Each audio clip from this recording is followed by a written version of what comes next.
Yo, yo, yo, on se retrouve pour ma première vidéo YouTube. J'avoue, ça fait très bizarre de se lancer comme ça sur YouTube, la première vidéo. Mais je pense que ça va le faire, on va rester calme, assez à l'aise à la caméra, donc on va commencer. Je pense que la chaîne, ça va être un truc un peu... ça va être chill, je pense que ça va parler dessin, ça va parler manga, jeux vidéo, animé, peut-être musique aussi, pourquoi pas. Je sais pas trop, j'ai encore plein d'idées. Mais on verra, vraiment on verra, ça va être très chill. Je vais essayer de ne pas trop me casser la tête dans tout ce qui est montage, etc. Vous me direz comment ça va rendre, enfin ce que vous en pensez à la fin. Si ça rend bien, le son et tout, l'ambiance et tout derrière tout ça. Vous me dites ce que vous en penserez. Comme d'habitude, j'en profite pour dire, j'ai créé mon manga. Le premier chapitre est disponible en ligne sur Manga Draft gratuitement. Donc si vous ne l'avez pas encore lu, allez le lire. Si vous l'avez déjà lu, allez le relire. Si vous l'avez déjà le relu, allez relire et le repartager. Ça bouge pas. Et je vous laisse avec la vidéo. Donc voilà, je vais me lancer. Là, ça va être un petit concept simple. Je vais dessiner un personnage de manga. Je pense que c'est un concept qui va revenir un petit peu souvent. Et je vais parler un peu du manga, du personnage, ce que j'en pense, mon avis sur le manga, tout ça. Parce que il y a plein de mangas, j'ai beaucoup à dire. J'ai beaucoup à dire et je fais des vocaux à mes potes et tout, on en parle et tout ça. Mais je dois poser ça quelque part et que les gens qui ne me connaissent pas, ils doivent avoir mon avis aussi. J'ai beaucoup à dire. Là, j'en ai sur le cœur, là, sur le cœur. Donc on va commencer par un manga que j'apprécie beaucoup et qui est un peu parfois dans la sauce en ce moment. Donc voilà, donc je prends les références que vous allez voir tout de suite sur l'écran. Isagi Yoichi. Ah, j'en ai des choses à dire sur Block. J'ai beaucoup de choses à dire. Donc là, ce que je vais faire, c'est analyser le personnage. Et je vais me laisser 5 minutes pour analyser le personnage et essayer de le redessiner. En fait, c'est ça qui va se passer. Je vais redessiner par contre une image en particulier, je pense que ça va être plus simple. Donc Isagi Yoichi, donc c'est très déjà de personnage physiquement, on va commencer par ça déjà. Donc Isagi, ouais, personnage assez simple pour un héros. Après en soi, un héros souvent il a des traits assez simples je trouve dans les mangas. En même temps c'est un peu normal, il va être redessiné assez souvent. Donc on part souvent dans la simplicité. Après parfois il va avoir un trait qui va être très remarqué. Quand je dis trait, c'est dans le sens par exemple, on va prendre un Naruto où tout de suite tu vas capter que c'est lui avec ses cheveux jaunes, tenue orange. Ou parfois ça va être plus simple comme un Luffy par exemple où il a juste les cheveux noirs, tu le reconnais plus à son chapeau ou à sa cicatrice. C'est surtout ça. Mais Isagi il a pas vraiment de traits que tu reconnais. Par exemple tu vas le mettre dans n'importe quel manga en tant que personnage secondaire. Il va passer normal. Il a pas vraiment de truc à lui. Mais pourquoi pas? Pourquoi pas? Il est assez basique. Cheveux bleu foncé, cheveux mi-longs. Mi-long, il a des yeux ouais, assez imposants. Après, c'est plutôt le trait de l'auteur, ça. Mais ouais, il a le physique fin. De toute façon, on va vraiment se concentrer sur ce dessin. Je vais vraiment essayer de reproduire le dessin sans que ce soit le trait de l'auteur, mais mon trait à moi. Parce que c'est pas intéressant, je suis pas trop fan de dessiner un manga ou de dessiner par exemple un personnage ou autre avec les traits de l'auteur. Je trouve ça, avant je le faisais quand j'apprenais à dessiner, mais maintenant je trouve ça chiant. Je trouve ça, c'est long de faire parfait exactement les traits pour traits. T'as des millions de gens qui font ça très bien et je trouve ça pas intéressant. Avant c'était intéressant quand j'étais petit de me dire ah regarde comment je l'ai bien fait, je me disais ça, tu vois. Mais là, Isagi c'est un personnage un peu calme qui réfléchit beaucoup. Il est calme, réfléchi, mais quand il est chaud et qu'il a des moments où il est vraiment déterminé, il est en place et j'aime bien. C'est un bon personnage, en vrai, c'est un bon héros, je trouve. Il est ni trop fort ni trop faible. Je vais essayer de ne pas spoiler, mais je trouve qu'il a une bonne balance. Il a une bonne balance, il évolue bien. Ouais, il a vraiment une bonne évolution et c'est intéressant pour un personnage de manga d'avoir une bonne évolution parce que tu as des héros, franchement, tu as des héros qui n'évolue pas trop que ça dans les mangas. Je trouve que des fois, l'évolution, elle est moyenne. Pas seulement le héros, mais même en général. Je pense que l'évolution d'un personnage, c'est important de l'avoir. Genre, par exemple, tu regardes Eren dans SNK. Eren du premier épisode et du dernier épisode, c'est pas le même. C'est pas le même, hein. C'est pas le même gaillard, hein. C'est pas le même du tout. Donc Isagi, il avait une tête Ouais, un peu classique en vrai. Un peu classique, tac, tac, tac. Là, c'est vraiment visage classique. Il avait la tête aussi un peu sur le côté. Je sais qu'il y en a qui font un cercle pour faire d'abord le crâne du visage. Et j'ai jamais adhéré à cette technique. J'ai toujours trouvé ça très compliqué à faire. Du coup, moi, j'ai toujours commencé par... Je commence toujours comme ça, par faire mon visage. Je trouve ça un peu plus simple. Je me casse un peu moins la tête. Hop, je fais vraiment un truc basique. Le visage, vraiment la forme du visage basique là. Je vais parler un peu de Blue Lock. Globalement, c'est un bon manga. C'est vraiment un bon manga. J'aime beaucoup la thématique que les auteurs ils ont ramené. Le côté où bah voilà, le Japon il gagne pas forcément la Coupe du Monde. Ils n'ont pas l'attaquant forcément. Enfin, on va dire forcément bon, mais ils n'ont pas ce. Tu sais, ce truc où. Comme à l'international. En Asie, le Japon est super fort. Mais quand tu les mets à l'international, c'est compliqué. Je sais pas si vous suivez les matchs un peu et tout ça. En Asie, ils cartonnent. C'est toujours les tops. Mais quand tu les vois en Coupe du Monde, ils vont gagner des matchs, mais des fois ça va être par chance, ou des fois ils vont gagner des matchs où ils vont être super bons et quand ils vont dominer, ils vont se faire rattraper. Je m'en souviens, je sais plus, je crois que c'était en 2018 contre la Belgique. Ils dominaient et après ils se sont fait rattraper. J'étais dégoûté. Je crois qu'ils s'étaient fait rattraper du coup 3-2. Ils dominaient 2-0. Je crois qu'il y avait une histoire comme ça. J'étais dégoûté. Blue Lock, j'aime beaucoup la thématique. Le manga est très bon. Les dessins sont super. L'auteur avait fait Dolly Dolly Kill Kill aussi. Jusqu'à là est bon. Dans ses dessins, ils sont vraiment très impactants. Je kiffe ce qu'il fait. En manga, tu sens vraiment le dynamisme dans les cases et tout ça. Là où ça fait les gens sont divisés, c'est au niveau de l'anime. Parce que moi, je suis le manga depuis assez longtemps, hein, depuis vraiment longtemps. Je crois qu'il était, je sais même plus, on était. Je crois qu'il y avait peut-être une vingtaine, une trentaine de chapitres à l'époque, je m'en souviens plus. Et je savais qu'il allait avoir un animé de malade. Moi, je me suis dit, je savais qu'il allait avoir un animé en tout cas, c'était sûr. Et du coup, ça n'a pas tardé, l'animé y est arrivé. Et c'est vrai qu'il y a eu des petites déceptions. Il y a eu des petites déceptions, on va pas se mentir. C'était au niveau de l'animation. Et c'est ça que je veux parler principalement, parce que les gens, ils parlent très très mal de Blue Lock. Mais parce que du coup, ils voient pas les points, j'estime qu'ils voient pas les points forts de l'animé. Là où c'est compliqué, c'est par exemple, quand on a des scènes où, par exemple, dans le manga, il va courir, non, il va faire une passe. Nous, ce qu'on attend, quand on regarde l'animé, en tant que spectateur, on veut la version originale, on s'attend à ce qu'il y ait un peu plus dans l'animé, donc un peu plus de dynamisme. Donc s'il fait la passe, on veut qu'on le voit courir, il fasse une passe, on voit autre chose. Sauf que c'est quelque chose que dans Blue Lock, tu vois pas forcément souvent. Et Blue Lock, c'est beaucoup d'images figées. Le personnage va réfléchir, ça va être assez lent globalement dans un match. Là, je me focus vraiment sur le match.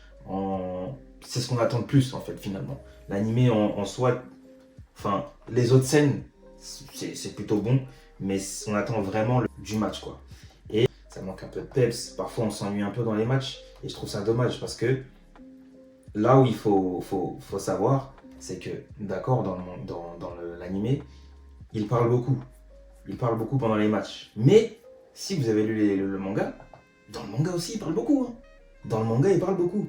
Il y a beaucoup de phases où il réfléchit. Ah là, j'ai assemblé la pièce du puzzle. Là, j'ai la nouvelle technique. Ah, en fait, c'est ça son égoïsme. Ah là, c'est le flow. Tu as beaucoup de phases comme ça d'arrêt, de jeu. Et c'est ça aussi qu'il faut prendre en compte. Et justement, qu'il ne faut pas trop tirer non plus sur Blue Lock parce que le manga est comme ça aussi. Et tu as beaucoup de mangas quand même de sport où tu as des phases où il s'arrête. Mais Blue Lock, t'en as vraiment pas mal. Alors, pour la saison 1, globalement, moi, je l'ai trouvé bien. Ça aurait pu être mieux, parce que voilà, des fois, c'est vrai que je m'ennuyais un petit peu. Mais en termes de dessin et d'animation en général, je trouvais ça bon. Si je devais mettre une note sur 20, je pense que l'animé, la première saison, je mettrais 13. Je pense que 13, c'est une bonne note. Moi, j'ai passé un bon moment sur la saison 1, j'avais hâte de voir la saison 2, mais je m'attendais à plus. Je voulais plus. Maintenant, la saison 2, elle arrive, qui adapte l'arc U20, très bonne saison.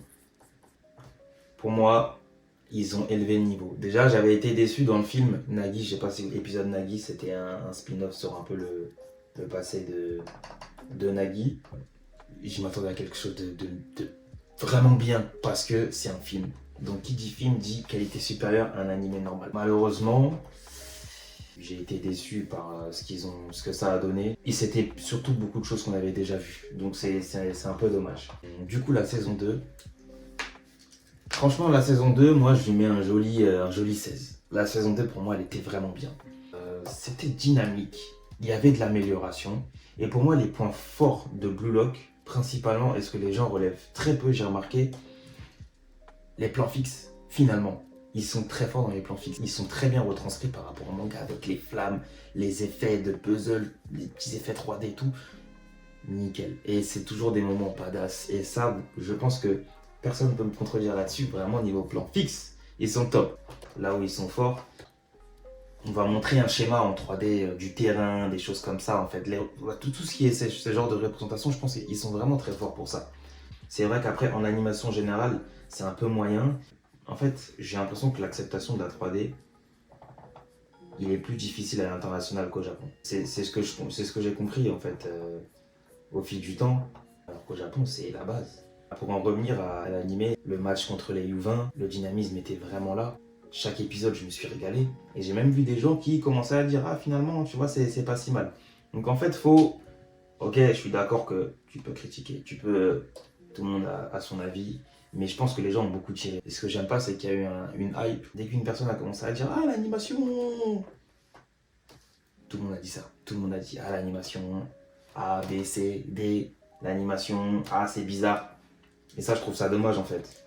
C'est que quand il y en a un, il va dire quelque chose, tout le monde va commencer à dire ça. Et du coup, ça enlève à la personne qui regarde l'animé ce côté où il analyse lui-même. Il va regarder l'épisode et il va tout de suite penser au point négatif. Et ça, c'est dommage parce que tu perds une saveur. C'est comme un mec qui te dit, ah, t'as regardé l'épisode? Wow, l'épisode, c'est une dinguerie! Tu l'as pas vu, mais t'as perdu une saveur déjà. Il t'a tout spoilé. Juste le fait qu'il a dit, wow, l'épisode, t'as vu, c'est une dinguerie. Saveur perdue, merci. L'épisode, je le regarde plus en fait. Ça y est, tu m'as tout dit là. Voilà, c'est pareil. Tout le monde dit, ouais, l'animation, tout ça. Le mec, il va lancer l'épisode, il va penser qu'à ça. Donc c'est dommage, en fait. Si les gens essayaient de mettre un peu ça de côté, je suis sûr qu'ils verraient les points positifs de Blue Lock. Et moi, je fais partie des gens qui défendent Blue Lock. C'est vrai que c'est pas, en termes d'animation, c'est vrai qu'on s'attendait à mieux. Mais qu'on ne dise pas que la saison 2, il n'y a pas eu d'amélioration par rapport à la saison 1. Si vous avez tout vu, ouais, d'accord, le dernier épisode, ils ont mis le paquet sur la scène finale. C'est magnifique. Magnifique, si tout l'animé pouvait être comme ça, magnifique. Mais ça n'empêche pas que tu vas retenir que le dernier épisode et oublier tout ce qui s'est passé les épisodes précédents. Vous me direz ce que vous en pensez, mais moi, Blue Lock, j'apprécie. J'ai hâte de la suite. Ils peuvent continuer crescendo et s'améliorer dans le futur. Maintenant, je ne veux pas que tu me sortes que des plans fixes, bien sûr. On n'en est pas là, bien sûr. Mais globalement, je la trouve vraiment réussie la saison. C'est ça. Et voilà, non, je trouve ça vraiment dommage que les gens se fassent influencer de cette manière. Petite transition rapidement. Donc là, on va passer à ses yeux. Moi, j'adore. Ce qu'il faut savoir, c'est que j'adore faire les yeux. Quand j'étais petit, en cours, dans mes cahiers, etc., je dessinais énormément d'yeux, énormément. C'est un truc de fou. Je faisais des fiches avec plein de yeux différents. Je m'en souviens à l'époque sur Golima, je prenais des yeux, je les redessinais tous. J'inventais les miens, je faisais des trucs de fou. Vraiment, j'adorais. Et j'ai toujours aimé faire plein de yeux loufoques. Donc ça veut dire que là, pour les yeux, ouais, non, je kiffe. J'espère qu'à l'avenir, les gens sur Blue Lock seront un peu plus indulgents. Parce qu'il a beaucoup de points, positifs et je trouve que c'est quand même il est quand même réussi. Là où j'ai d'ailleurs aussi un petit point négatif, j'avoue les openings. Les openings, je suis pas fan. Hein. Moi, un manga de sport, un animé de sport, tu me balances des openings qui ont de la niaque, qui ont de la gueule. Tu veux soulever des montagnes. Tu vas écouter tous les openings d'Achille 21, ils sont tous parfaits. Moi, c'est ça que je veux. Kuroko, ils sont tous parfaits. Tu vois ce que je veux dire? C'est ça. Moi, c'est ça que je veux. Tu vas écouter Major. Blaze again. Non. Major, là, je sais pas si vous avez vu Major. Major, c'est un animé de baseball. Allez-y. Allez-y sans hésiter. Et ouais, je ressens pas trop ça sur Blue Lock. Je trouve ça un peu dommage. Après, pourtant, j'aime bien le groupe. Ils ont fait Ballroom et Yokoso, ils ont bossé pour, je sais plus comment ils s'appellent, je sais plus, je l'ai sur le bout de la langue, mais ouais, je suis moins friand, je suis un peu moins friand quand même de leurs openings. Moi, ce qu'il faut savoir, c'est que je mets beaucoup de temps sur les bouches. Parce que ça peut foudroyer toute la forme du visage. Enfin, non, pas la forme, mais toute l'expression. Pendant longtemps, j'ai eu beaucoup de mal à faire les bouches. C'est-à-dire que maintenant, je mets beaucoup de temps. Parce que je sais que je l'ai fait bien. Il faut vraiment que je prenne mon temps, tu vois. Je sais pas si je vais le mettre en couleur. Parce que si je le mets si je le mets en couleur, ça risque de me prendre un peu plus de temps. La couleur, c'est toujours un peu plus long de toute façon. Hein. C'est un secret pour personne. De toute façon, c'est assez compliqué, n'empêche, de dessiner et de parler. Parce qu'en général, je parle très peu. Alors, de dessiner en même temps et parler, c'est pas quelque chose que je fais souvent. Je le fais quasiment jamais. Donc, c'est pas évident. Je dis pas qu'il a une belle touffe de cheveux au milieu. C'est un peu j'ai envie de dire, c'est un peu sa caractéristique finalement. Tu le reconnais comme ça en fait. Bon, après, ça reste une coupe assez classique. Mais quand tu prends tous les personnages, tu le reconnais un peu comme ça. Après, je trouve que c'est vrai que des fois, j'avais tendance à confondre avec Rin dans le manga. Ils ont une coupe assez similaire, très similaire. Rin, sa différence, c'est qu'il a les yeux plus fins, avec des cils en dessous. Et c'est comme ça qu'on le reconnaît assez facilement. Après, il n'a pas des cheveux ultra longs non plus, donc il ne faut pas abuser parce que aussi j'aime beaucoup faire les cheveux. Donc s'il commence à se retrouver avec des cheveux longs style Renji dans Bleach, ce serait un peu dommage. Ce serait un peu dommage. D'ailleurs, j'ai envie de faire du Bleach aussi. J'ai envie de parler de Bleach aussi parce que je trouve que la génération Z, elle rigole un peu trop avec Bleach. Et ça a tendance à me faire grincer les dents. Ça me fait grincer les dents. Je sais pas ce qui se passe avec les petits, mais il y a beaucoup de choses qu'ils savent pas à propos de Bleach. Je pense qu'ils rigolent un peu trop. Parfois, quand tu regardes le dessin, tu vois aussi des erreurs que tu ne voyais pas. Parce qu'en fait, quand tu le mets du côté. Tu dessines par exemple. Parce que par exemple, là, je suis en train de voir, tu vois. Et je vais faire des modifs. Par exemple, là, il ressemble à rien. Donc, ça veut dire qu'il y a des erreurs dans la composition du visage. Donc, je vais recorriger comme ça. En recorrigeant, je sais que si je les réinverse, et il va être proportionné. Là, on voit qu'il y a des bugs. Donc, déjà, je vais faire la forme du visage rapidement. T'as son œil qui me plaît pas trop non plus. On va refaire aussi un petit peu la bouche. Bon, avant de passer à la colorisation, j'ai modifié 2-3 petites choses. En tout cas, n'hésitez pas à me dire ce que vous en pensez du concept, du format, si ça vous plaît. Et on se retrouvera pour une prochaine vidéo. Ciao!